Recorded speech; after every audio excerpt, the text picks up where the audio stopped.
Hey everyone, this is the Handmaid's Tale After Show. We're talking mood stabilizers, muffins, and scotch. Well, it's like 2 out of 3 of my favorite things. Stay tuned. You're tuned in to AfterBuzz TV, the ESPN of TV talk. Now, let the buzz begin. Hey, and we're back. Woo! Hey guys, long time no see. Life kind of fell apart in the middle of July. Welcome to the Handmaid's Tale After Show on AfterBuzz TV.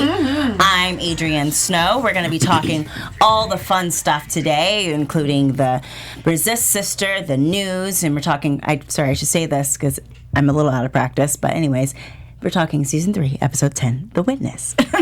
All right, I'm Adrienne Snow, and to my left is the wonderful, as always, welcome back, been here forever, Veronica Barriga. Yeah. Oh, I get a round of applause. Look at that. I love that. Hey, everyone.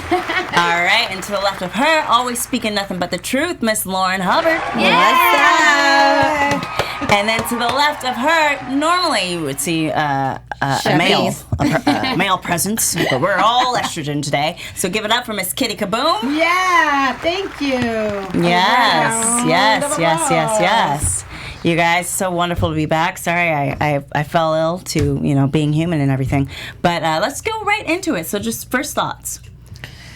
I thought it was great. Mm-hmm. Last week was a doozy of a snorer, so it was nice to see that they stepped up their game. Doozy of a snorer. Yeah, I mean they were in one hospital the whole time, and she's losing her mind and blah blah blah. Oh. Yeah, that's how I felt. Just about a regular day in Gilead. That's a regular day in Gilead. All Very right. accurate. So it was I was pleasantly surprised to see this show take on a life of its own and have all kinds of twists and turns that we normally come to expect with it. Yes. Even the people are saying back on track, and that's completely what I felt like. I felt like this episode has gotten us back on track to the normal Handmaid's Tale, to what we normally see, and we finally got some excitement going. So now we might actually see the resistance begin, or pick up speed, I should say. So I really enjoyed this episode. It was dark. It was hurting me in some scenes, but overall, very well written. Good job, guys. Yeah. It was awesome. By the way, it was literally dark. Like, I was watching during the day, and I couldn't see my television, and I tried to adjust it. Just a side note, like, I get it. It's a style, right, that they're going for, but it was a little too dark. I had to, like, brighten my television. And anyway, but that's... Okay, I'm all right. What'd you think of it then? Aside from that, no, it was good. I've been waiting years for some sort of resistance, right? Yeah. I'm ready for this. And June raging war essentially against this land, this space. I'm ready for it, so I'm excited. Good. Yeah, I like this episode. I feel like I don't really think she need to go through all that, or everything that happened, which I wasn't here to discuss, so I'm not going to discuss it now. But you know how I feel. You probably know how I feel. And yeah, I didn't like Aunt Lydia. Anyway, I didn't think it necessarily merited her going through all that to get to this point. I feel like just by existing for what we confirmed is 5 years in Gilead, would have been enough to get her to that point. But whatever. I'm not in the writer's room, so if you want to hire me, hire us. All of us. Available. That would be great. That would be amazing. Anywho, so let's just go right into it. So there were really mainly 2 storylines, but let's just briefly touch on the Marthas and the Handmaids. I know we're going a little bit out of order, but their recruitment into June's new resistance is kind of been toyed with for a while, but you kind of see it taken on full throttle with the appeal of finding children. So how do we feel about that? Well, I appreciate how careful they are, because June seems to just, think everything's a marvelous idea and be like, I got an idea, let's go, and not think of repercussions. And, that's hard to watch sometimes. But I appreciate how everyone's kind of warning her, and they're like, hey, maybe this is not the best thing. They're going to hang you. You're going to be dead. Are you okay? But then, they reach out anyway, because there is some sense of partnership or sisterhood or whatever you want to call it, and then they they get the muffins. Yeah. The muffins made me very muffins, happy. yeah. The muffins made me extremely happy. And I just want to point something else because it's something that I hadn't thought about. You're absolutely right. I'm so pissed at June that this season she just kind of goes willy-nilly and does whatever and she gets no consequences. I'm like, wait a minute. This is not the Gilead that we know and love. Right. But at the same time, I was reminded she's kind of losing her shit. So that probably has a lot to do with it. Like little tweaks here and there. She's lucid, everything is everything. And then all of a sudden she'll just kind of be like, I'm fine. You're like, yeah, no, you're not. So I think that a part of that is why she's just haphazardly been like, I'm on a new mission, okay? Yeah. I let my baby, I put Nicole in the truck. I walked away from that life. I know why I'm here. I've had to tell my husband to please do me this solid against my entire will. So, I mean, the things that she's had to take on internally, come on, they make anybody crazy. Yeah. So she's slowly but surely losing it. Yeah, that's the impression I get. Because there's nothing to lose, right? At this point, Exactly. that's where she Exactly. is. So Yeah. No, we don't really get to see a lot about the Marthas. We only get to see the Waterfords Martha and now a little bit of the Lawrence Marthas. But other than that, it's all about the handmaids or Serena and Fred. So this time to actually see they were willing to come together to get the kids out.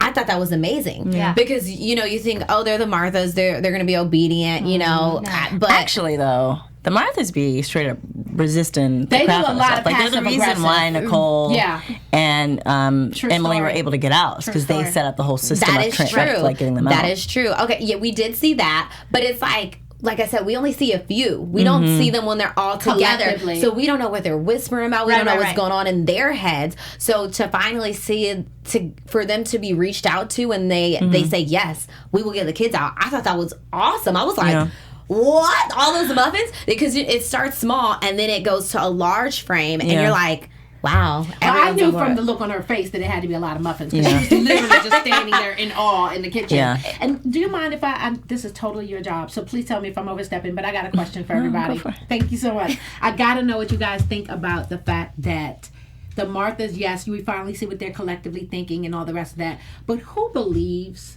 that June is really going to be able to get these babies out? Like, is this a ridiculous plot or what? Well, okay. Well, I'll say this because the way that they're kind of mirroring like Harriet Tubman, and the way that her system worked was by a collection of people working together and separately all at the same time. So if June is like the Harriet Tubman, you would not, Adrian. She would not. I love it. Say no more, yeah, right? We get what you're saying. You know what I'm We saying. get what you're We saying. get it. We get But it. if it's basically working an underground network to get these children out, and that's kind of what they set up. Like we could have a whole separate special about race relations and how they've dealt with racist season and how they finally acknowledged it, but they barely acknowledged it and all that kind of stuff because I'm really angry about it. I'm sad I wasn't here for those 2 episodes. But at the same time, like that's if you think about how that system worked and how the Underground Railroad worked, she could. It can't just be her by herself. No, not at all. Of course not. But in terms of like organizing it and making sure the system's in place to get people networking and talking to each other, she can definitely do that. Yeah. But I guess my thing is, you know how she said, I think the van fits 10 or something.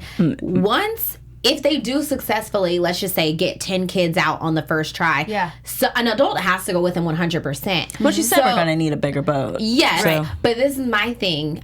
We saw how hard it was for Emily to get out with baby Nicole and under the ocean. I mean, not the ocean, the riverbank and everything. So I'm thinking, 1, how are they going to do that with 10 kids? And then 2, let's say they do successfully get those 10 kids out. Once they realize 10 kids and possibly a Martha's gone, they're shutting shit down. Well, no, and I think that's the thing as well. So it wouldn't be able to work as like an underground railroad type of situation. Yeah. By the time that was happening, I mean, Harriet Tubman died in like the early 1900s. So when she was operating the system, she was already at the time where slavery was on its way out. Oh, I see what you're saying. You know what I mean? So there would have to be something where it's like a mass group and they all like get a bunch of them out. At the same time. And never look back. Mm-hmm. Yeah, they can't do that whole let's creep in, let's get a few. Because they're going to look because they're going to notice children missing. Of course. That's the first thing they're going to notice. You know what? Night Slasher,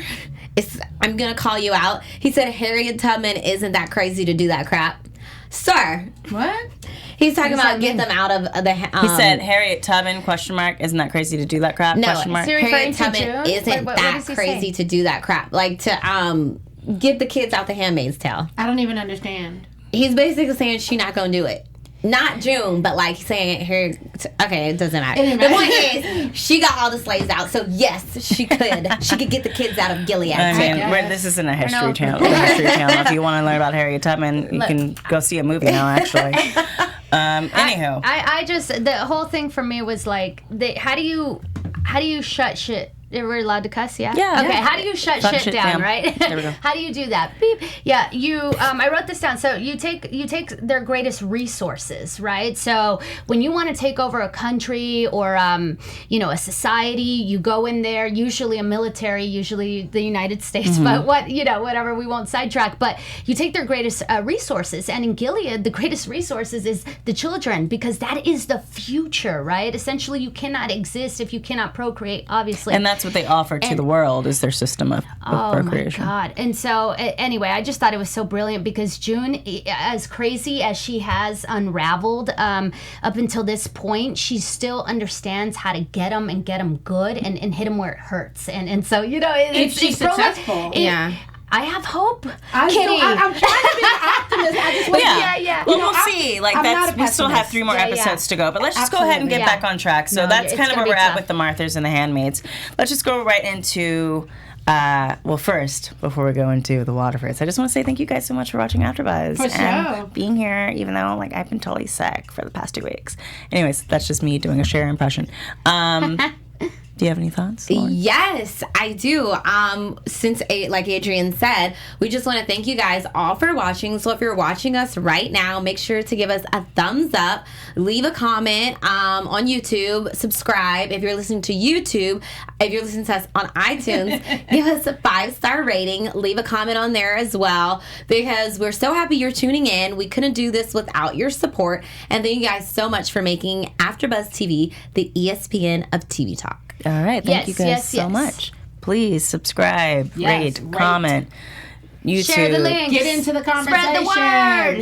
LiveJournal, MySpace, whatever decade you're currently living in. But there is no I MySpace. do want to make one comment, though. Like you said, take away the greatest resource. Sure. Has anyone else noticed that everyone is giving birth to baby girls? What about the boys? So even if they take the girls away, no one can reproduce. So that is yes, but we only see baby girls being born. We never hear about baby boys. That's not true. Conrad was a boy. The one that got hit by the car? Sorry to jump ahead. But he was Janine. from before. So you're saying recently? Recently. No, that's a good observation. They do have boys though. We've seen boys running around. Bring them all together, they do have a lot of girls. But it does seem like it's a lot more girls than But I think that's also might be just what the show itself is focusing on. True. Let's go into the Waterfords. So I guess they're just chilling in Washington, D.C. in a condo or a high-rise or whatever. Wow, they think they're hot. Why are they still on the show is my question. Obviously, they make for a great storyline, so I know why. And Baby Nicole. Right, but I can't stand them. I think this is the episode where I finally wrote, I'm ready for Fred to die. Yeah, I'm ready for them both to die. It's good. I wish Sierra would kill herself. I'm sorry, Serena would kill herself. And go off in a fire, just like your whole neck. Kill yourself. Something ridiculous. Kill yourself, girl. You deserve it. Well, June tried to last episode. And let your husband get blown up in some oh, I was a martyr for Gilead, because that's how you want to go out anyway, and like a flame of glory, so whatever. But you know what? They're about to be tested, and something is about to happen, because that end note with Serena telling him, like, hey, you better get it together. Let's get our focus was back a on what huge matters. mistake on her part. Right. Oh, you think it was a mistake? Yes. Interesting. Yeah. Okay, why? Yes. Yeah, Okay. tell me. Yes. So first of all, the man who gave her the phone, I thought personally he kind of had a little crush on her, and he really wanted to get her out of that world. He's not trying to kidnap a baby and bring him back to Gilead. So she's misled in that instance. And that's your one thing to get out. Why would you show your husband who's ruler over Gilead? I think what she's trying to do is get Fred to turn, because I think for her, that's not happening. The most important thing is to get to Nicole. And I think what she's, especially even like, I mean, we all know where I'm at, where I stand with Serena, which is that I don't care about her. But with what she's witnessed with what Fred did in terms of cutting off her finger? Well, no, not even that. With what happened the night before in terms of bearing witness. Right. That kind of was like, you know what? Maybe we should just go to Nicole. Nicole doesn't have to come to us. So I think her giving the phone and saying all you have to do is give them something they can use is her way of saying, like, maybe it's time for us to get out. That's so naive. That's so naive. You think that's on her going part. on? Even I didn't with the get that. preview, Interesting. you see them driving off in a car. Like, you get the impression that for her, That she thinks she can get him to turn. I don't see it. And I don't think she realizes that her husband is in no way the man he used to be. Okay, How does she not realize that he is literally a lot. ordered her Well, finger I to be mean, cut off? But she didn't realize it then. And she didn't realize it then, but once that happens, how do you assess Because in your he's a own mind? psychopath and he's deceptive. But So- how do you, as a married woman, I don't care what, common sense, I mean, there has to be something that kicks in at some point that says, you know what, I need to self-preserve. This is what's happening to me. I've had a full-on breakdown. I was ridden with depression. I went to my mom's house. Like, it got bad there for a minute. I wasn't sure I was going to see the light, but I did, because Nicole emerged. Okay. And so now I'm so hard-pressed to make Nicole happen that I'm going to make myself delusional to believe that this man, who is capable of so many horrible things, would go along with my plan.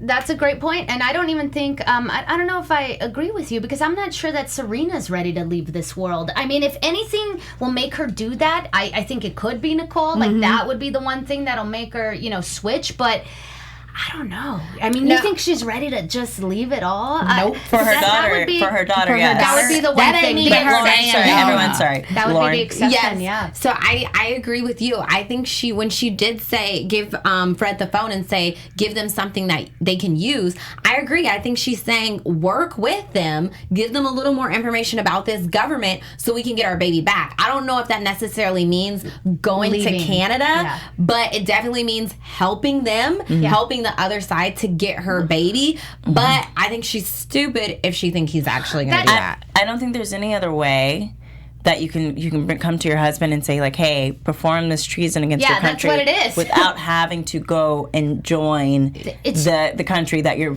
giving the treason to. Like they're turning treason on. Yeah, that's so exactly. they have to do that. I get it, but at the same time, it's kind of like you said, she's going to do anything for her baby. But my thing is, if he leaves and he goes to Canada, I feel like someone will find them and they'll probably try and kill them. He's not going to leave. I don't not see going that. He's going to turn I on don't her. see So that. let's just go right into He's gonna turn on her. because he turns on her all the time. But in terms of Fred and his behavior towards June, Wow. this episode, what are your thoughts on that? That was priceless. And I couldn't wait to hear her retort, and it hit right on the head. It was perfect. He just kind of moseys on up there, and it's just like, yeah. So I know I put that bid in with you earlier about Washington, D.C., and you shut that down, and that's why we made all of this happen. But there's still a chance for you yet, girl. If you like what I like, then you should come through. You all right? And she was just like, I'm just glad it wasn't you. He is so gross. He's disgusting. He's disgusting. No, but as disgusting as he is, he's still this much under the new guy. Winslow? Yes, that's his name. Thank you, Winslow from SUV, from Law and Order. That's where I know him from. That's from Law and Order. There you go. He is Did pretty. you say SUV? Yes. I love it. SVU. SVU. You know what? Thank you. I thought that was disgusting too. It was like a power move. It's like, okay, it really you was. don't want to come to DC with me? Great. I'll make a visit to your house, make sure you have sex, and y'all aren't just going to close the door and pretend. We're going to have a doctor show up to check it. And I know you hate Serena. I'm not taking up for her, but even she thought that was a bit too far. She was like, "You really think that's necessary?" And then that's when Winslow shut it down and said, "If he can't be fit to run his house, he definitely can't be fit to run Gilead." So I think they're just disgusting together. That was the scene I was talking about that hurt to watch because it's just like. They might as well have been in the room and literally, and Lawrence even made the comment, "Are you going to be in the bedroom with us too?" I thought that was utterly disgusting. Like, we're going to sit downstairs in your home until you finish having sex with her. To make sure that you rape her. It's a power move. Yeah. It's a power move, and that was crazy to watch the dynamic when the doors actually closed. I was like, okay, this is a little bit less distressing. I mean, still very distressing, but I was like, at least they're not there, in the room. That's too much. But then, to see how it kind of played out with Joseph Lawrence, just immediately. Well, do you not want to jump there? Sorry. Before we do all of that, I know it's a lot. Yeah. let's just make sure we've done everything with Serena and Fred. Oh, sure. Sorry. I wasn't surprised by Fred's behavior. I think, whenever they show him having any kindness towards Serena, I think they like to remind us that he's still like unscrupulous, is I think the word I'm looking for, and he'll do whatever is in his best interest. And I also thought it was interesting because you see Winslow checking Serena, like because she speaks with somewhat of an authority, a little bit that's been given to her, given to her, bunny ears, given to her by Fred at the behest of June. Right. But even Fred is kind of like, oh well, like in his mind as she's doing it, you can even see him going, well, this is a courtesy. Like, don't. There's no equality. Don't get right. Like, don't get it twisted. Yeah, you're doing too much. You're overstepping your bounds, and you know this. So I shouldn't have to come behind you. Like, if I'm allowing you this little bit of egregious wiggle room, then just suck it up and take it for what it is. Don't try to At the same time, Serena was always in a position of power before Gilead. Exactly. She was the mover and the shaker, which is so amazing to watch her, who she was, and then to see her this little presence. Well, she's not that, but at the same time, I think that is why she ended up asking or offering him the phone at the end. It was a power move, but she doesn't realize how far from power she has gone. Her feeling of equality is a facade, and Fred is playing into that because he knows it makes his wife feel happy, and so he'll pretend to give her power. But when it comes down to it, there is no equality. It's his world. It's a man's world, and he is, like you said, he's a selfish person. He doesn't care, I think, about his wife. It's about his wants, his desires, his needs. But the sad part is it is completely a facade because Serena saw the conversation that Fred had with June. He saw her be like, when how hurt his face was whenever June was like, at least it wasn't you. He heard that conversation, so she's like, okay, this was all a ploy because you were mad she didn't come back with us. Because the whole time Fred is obsessed with June. He really is. And Serena finally sees it, and even though she knows he's not shit, she's still like, wow, after everything we've been through, you're still trying to get with the handmaid, and I'm right here by your side after everything. So I think she knows she really doesn't have any more power and that the whole equality thing is fake, but she's like, she's lying to herself. She's lying to herself because she knows deep down her opinion is invalid, but she's pretending like it is. Or trying to use his power, to get what she wants. I think she thinks that she can manipulate him somehow into being on her side because they have history, because they were in love and really, it appeared, had a genuine respect for one another when they were married before all this went down. And I think that she thinks that she can tap into that part of him, but that's gone. That's dead. Yeah, it's dead. It's gone, Gone with her finger. Poor Pinky. Are there any final thoughts on the Waterfords before we move on? Just that they're disgusting, and I hope they die. Agreed.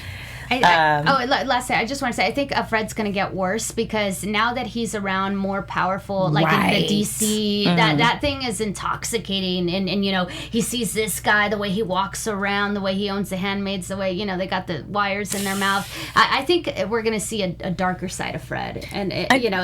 And they did say that there were, sorry, tongue-tied, they were rolling out the veil and the ring. But that the veil is voluntary. So I was like, Oh, their new house is nice as hell. The veil and the ring? The Lawrences? I'm not here. So I think it was, when they went to Washington, D.C., and the girl had the ring. Oh, you're calling them rings? They call it the ring. And then the veil is when you cover it. What cute little names. Here I am associating that with marriage. How silly. I did think of her. I thought about I'm ring like the finger, veil, too. the ring, marriage. We get married. Well, yeah. Oh, wow. Yeah. You gotta love the writers for their creativity. It's so well done. Like, this is really... Certain aspects of big the ups to writing you are guys. very well done. Amazing. But I digress. Let's go into, just to kind of ease into the Lawrences. I did want to talk about that moment between Eleanor and Serena.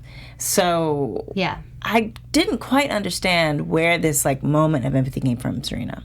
Is it because she was aware that... The moment of what? When empathy. She goes to hold Eleanor's hand after the ceremony. Right. And I was like, oh, that's interesting that she's showing this empathy towards Eleanor for because I didn't see it coming because she's I did. a crazy bitch. Don't you remember how she felt sad after she tricked her to go on the walk to see Hannah? She was like, okay, actually I realized No, Eleanor and Serena. Oh, okay, sorry. Sorry. No, I didn't see it. No. I saw it coming only because we keep giving June the benefit of the doubt, the same way we do with Lydia. Oh, Lydia gives her a hug. Oh, Lydia's telling her, you're such a good girl. She also sticks a cattle prodder in her side. These women, these people are not to be believed to be whoever they even think they are. My point is, I totally saw that coming because this is how she works. This is how she manipulates things. And the wife is her... her peer. Exactly. Yeah, so in some ways, it's not like she's going to June and being like, oh, baby, you all right? It's more like, I know what's going on and I know this is difficult for you. I can't say all that. I can't actually empathize with you, but I can be in cahoots in terms of I can reach out enough to let you know that I'm fake here for you. Yeah. You know what I mean? It is fake, right? Not enough to move things. I didn't get the sense that it was but just in the moment. Because it wasn't something she had to do. I was just curious as to why. Well, she kind of did and maybe have they'll to. explain it. No, because they want everybody to get, they want to keep the facade going, right? So she kind of did have to do it because she wanted to be able to, the men have, without saying it out loud, I get the impression that they pressure them without words to just be like, just get along to get along. I think you mean... So you're a wife, go talk to the other wife. Yeah, correct me if I'm wrong, but I think when you say fake, you mean just in the moment, and she's not going to carry that and care for her outside of that situation. That is exactly... Right? I didn't think it was motivated by a fake... I mean, I think she genuinely felt it in that moment, just as she may have in other moments, just as she was overcome with emotion with Nicole. Back at home. She's not about to hold you down and get your mood stabilizers back. Yeah, so let's just go right into that then. So we get to see June come back after all this time, I guess a month and a half, probably at this point, to the Lawrences, and they have the remodel of the house. They have to fall more in line. Joseph is attending more meetings, and Eleanor is becoming increasingly unstable, right? Which is when we're introduced to the whole idea of scones mean no, muffins mean yes, right? So it's just kind of interesting to step back into this world, and because it seems like things are falling apart for the Lawrences, they seem to be softer towards June. What were your guys' thoughts on that? The relationship with June? That they're... Yeah. Because they're so fragile, and even June says it because he's afraid, and, fear is something that you can... Is a great motivator. Just on that, I don't know sorry, I don't know if it's exactly what you asked, but I do want to say that I feel like it's ignorant of Lawrence, Joseph Lawrence, to feel like this pretending or this world that he's living in, which is not aligned with what is going on the outside, could last so long before it could fall apart. So that I don't know. So now it's starting to fall apart, but I don't know. I just like it seems a little ignorant and weird that he thought that he could get away with it for so long, and now it's all starting to like you should have seen this coming. Like you should have. I don't know if it means sleeping with handmaids. I don't know what it means, but you should have tried a little harder to make it seem like you were playing this role, opposed to just sitting back and being like, whatever, I'm going to drink my scotch. Yeah, June even says it. She was like, you built this world. How long did you think it would take before it caught up to you? Yeah. So, I mean... It is crazy that he didn't think he would ever... You don't produce any babies after 4 handmaids. That is going to look a little weird. Yeah. Like, you know what I mean? And I know he didn't want to have sex because of his wife and she's so unstable. But it's just like, you know, maybe try with one of them because now people are in your house. And she even said, you know this is going to happen again, right? Mm-hmm. So now they're going to be forced to do it. And I just feel like that's going to change the whole dynamics of everything. Of course. I have one word in answer to that. Entitlement. He built this town. They relied on him for so much of like literally like the physical, how they set the houses up and what streets go where and how the things are. So he was the ringleader in this whole situation. And maybe there was a great fantasy that this is going to be a better world and we're going to make, and then it turned sour. And once it turned sour, he was like, well, you know what? I did my best, but I'm kicking my feet up at this point. And the fact that nobody came to his door and was like, what do you think you're doing? You have to be down with the cool kid. Like, we're over here kicking ass based on what you created. You have to still pretend to play Nobody the held role. him accountable initially. Right. So you created this town so that everybody here has you to thank, and they're not bothering you once you decide that you don't actually want to be down with the town initially. So for him to be disillusioned like that, I do think it's very bad on his part. I mean, I think it's ignorant on his part, but it's entitlement. He didn't believe, like a hustler, like a drug dealer that hustles. They don't ever think that they're going to get caught. Yeah, I think it speaks to where everyone's line is drawn. So for the Lawrences, I think they were on board when it was a pious endeavor, right? Right. You know, when it was something that, you know, if you are sinners, and you'll be punished, and if you are pious and believe in the Lord, then you shall be, you know, exalted. Yeah.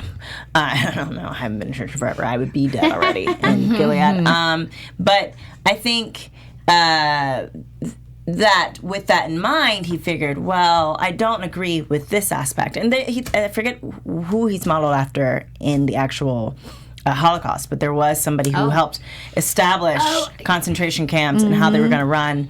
But then when he ended up saving people. Well, and not even that, but I think he ended up kind of like turned on Hitler because he realized that what he had envisioned versus the reality of it was much harsher. Is that Schindler's List? No. Oh, sorry. Sorry about that. It's okay. Wrong movie. But I think it's kind of the same thing where, you know, I think in his mind it was like, well, we can have people do hard labor, which will slowly kill them. That because he was the creator of the mines, right? You know, we can have this standard of living where we have maids and situations like that, and they're probably like, and yeah, we can also have sex with women through this rape that we do monthly to ensure that we procreate. And he's probably like, ooh, hadn't thought about that. That might work. I don't know about that. I don't think that's something I want to do. But he can't say that because he's already in. You know what I mean? That's my point. Yeah, and at the same time, that doesn't exclude him. And even when June was like, well, maybe he could get out with his wife, the first thing I thought was, well, he's a war criminal. And then to have his wife say it, I was like, oh, well, yeah, you can't. I didn't know until she said that. Just leave. Yeah, but I didn't know he was a war criminal. But I mean, it makes sense. That's how he was able to decide what goes where. If you overthrow your country. I love that his wife called him a war criminal, and she was not shy about it. Not at all. This man's she was like, and he would deserve it. But it is interesting to think that you could negotiate in a way where you could be what's the word, like pardoned or you know, you could get like a lower sentence. Yeah, some sort of. Well, I mean, I don't know if he brings the kids. Maybe he's a changed man, or like he said, I would be a hero. And then how ironic is that? It's like, oh gosh, that's crazy. But heroic. I mean, there were a lot of Nazis who turned over to the U.S. government and helped them. So you know, I don't know. I just had a fantasy that they would let the kids escape, and then that Lawrence would just like, you know, put himself on the line and be just like that, exactly. Boom, boom, boom. Blades of glory. And then it would be like poetic justice. I don't know, something like all. that. But you know, Right, I don't that's where my think mind so. goes. But you know, In a perfect world. you're right. I'm an idealist. Yeah, not at all. All right, well, let's kind of wrap that up. Any final thoughts on the Lawrences in June? I did want to say that pervy doctor at the end really annoyed me. I was like, Disgusting. I mean, why it's can't this show this way? I think I want Aunt Lydia to die before Serena. I want Fred and Aunt Lydia to die the most. Yes. Yeah. You know what I mean? Because she was Yes. there too. It opened the wound. God, this is God's plan. Like, get out Can of we here. I don't mean to digress too much, but whenever I think about Lydia these days, all I can think about is her flashback and them fleshing her out and giving her a backstory.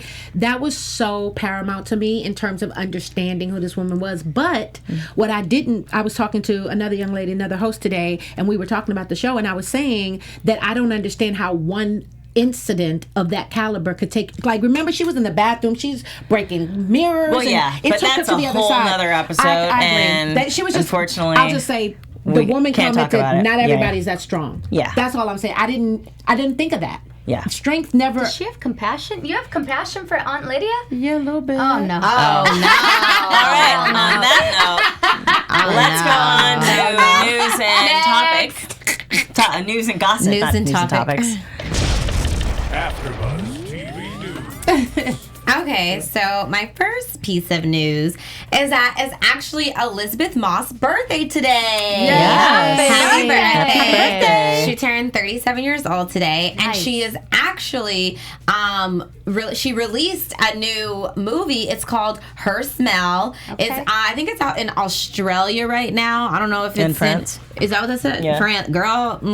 Okay, France. It's out in France right now. I don't know when it's going to be dropping in the U.S. But Her Smell is a story about a fictional rock star named Becky something, which Elizabeth plays. And she brings brand awareness, whose band experiences, I'm so dyslexic today, whose band experiences brief fame, but is broken up by her self-destructive behavior. Okay. Sound a little Sound familiar? familiar? Yeah. I was about to say, I love that she has such great range, and then you describe the character. No. Never mind. Okay. But she is a good actress. Yeah. Next, Ghost Draft is actually. Ghost Draft is actually gonna be created by Chris Pratt, and our girl Serena, aka Yvonne Stravosky, will be playing in that, and it's about a man who was drafted in a fight in a future war, which forces him to confront his past. And Yvonne will play a woman Pratt meets in the future. Okay. So that was pretty cool. And then I found something that was pretty interesting. It says things that are wrong or that don't make sense in Handmaid's Tale. Gilead is based in Boston, but no one has a Boston accent.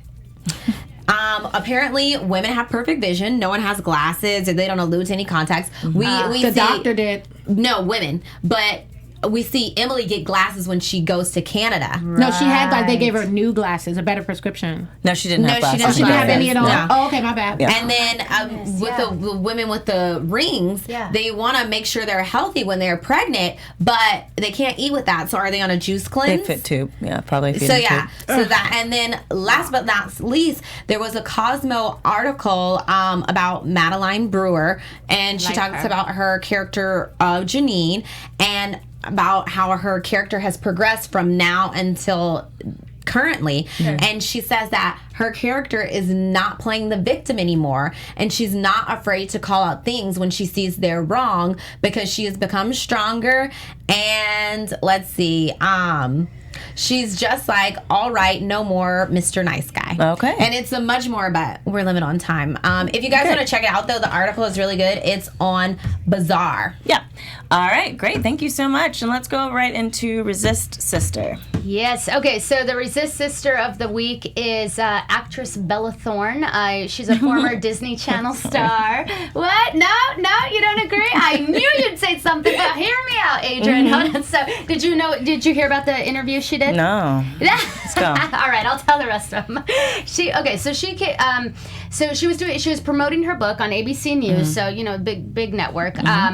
And she talked about being pansexual, which, for those I wrote, I don't want to, just give my opinion. I'm going to write down the definition. So it's pansexual is when you're attracted towards people regardless of their sex or gender identity. Yeah, I know some pansexual people. So I thought that was very interesting because in the past she had referred to herself as bisexual, and she has been with men and she has been with women and have open relationships, and she's very fluid in that way and very honest and open to her fans, and I think that's great that she's not trying to hide who she is, but she didn't have to use her platform to bring awareness, and I just think it's great that she's even using the term and finding out who she is, and I don't know. I thought it was great to bring attention to how things are not so simple. It's not just heterosexual, bisexual, straight. Right, exactly. So I thought she was my resist sister of the Cool. week. Bella Thorne. But no,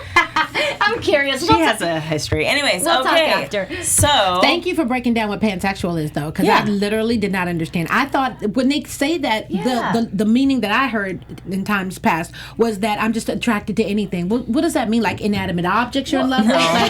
No, seriously, Yeah, I a didn't lot of people understand. say, or attracted to like a personality. Yeah. A lot of people say, and it doesn't matter what gender or who. So a trans person who became a transgender as a woman and still has men part, like none of that. No, all it's that's just like irrelevant. it's just a person. It's not necessarily about them being trans or cis. It's just that they are attracted, from what I've been told, kind of like sapiosexuality, and then we have to go into predictions. It's just that it's more about the mentality of the person and less about the physical, sexual parts of a person. Okay. So, and even when you're speaking about trans person, a trans person isn't just identified by their parts or whether or not they're born as they're born. Okay, so let's go right into predictions. Your AfterBuzz TV predictions. Okay, who's that? Am I right? Yes. So I predict that next week, June has to receive some type of consequences for her actions, and greater than just kneeling on the ground for a month. I don't know. I just see something coming cataclysmically wrong with all of her plans. I see it blowing up in her face, and it's just going to be a huge shit show. I'm going to have to disagree. I think stuff is going to finally start coming together because of the muffins. I think the muffins mean that people are going to start not necessarily helping her, but helping with the plan of getting children out, even if she's not the one to go with them, because she even said, I'm not leaving until I get Hannah. So I feel like that we're going to get a little more momentum on getting the kids out. But I think Serena is going to push harder with the phone. I think the phone is going to come into play. Yeah, I predict and hope that we are able to see a little bit more about how the Marthas work, how you brought up earlier, how they're sort of a little bit mysterious, but I'd like to, break in and see their network and their organization before we actually move in and start getting the kids out and all that stuff. But I also predict Fred losing it and just kind of, really looking at Serena as if she is a traitor for even suggesting that he, turn in some way, and then that's not going to be pretty. Yeah, I think Fred's definitely going to betray Serena, but I think at the same time he has an image to uphold, and so that doesn't mean that he's going to sacrifice her, because he needs her in some capacity. He doesn't necessarily need her to have all her fingers or even to be able to have a mouth, really. But at that same time, I think that's going to ignite Serena to finally turn officially on Fred, because that's going to be her breaking point, is the fact that he didn't fight her enough for her quote-unquote daughter. Yeah. All right, so that wraps up this episode of The Handmaid's Tale on AfterBuzz TV. Thank you guys so much for tuning in. I'm Adrienne Snow. You can follow me on Twitter and Instagram at Miss Adrienne Snow. And Veronica, where can they follow you? Woo. Hey, at Veronica B Online. Veronica, the letter B, online. And you can find me on social media at Lauren the Truth. Also, check out my website, lauren-patricia.com. Yeah, my name's Kitty. Kittie, last name Kaboom. Find me on Instagram, Kitty Kaboom, baby. All right, that's it. Thank you guys for tuning in, and we will see you Next week. Bye. Same time, same Our founder, channel. Keven Undergaro, and me, Maria Menounos, would like to thank you for tuning in to AfterBuzz TV. Remember, we're not just the first, we're the biggest in the world, and we're the only destination for all your favorite TV shows. Whatever you crave, we've got it. So go to AfterBuzzTV.com and check out our lineup. Buzz you later. The views expressed herein are those of the hosts only and do not necessarily reflect the views of AfterBuzz TV or its owners or principals.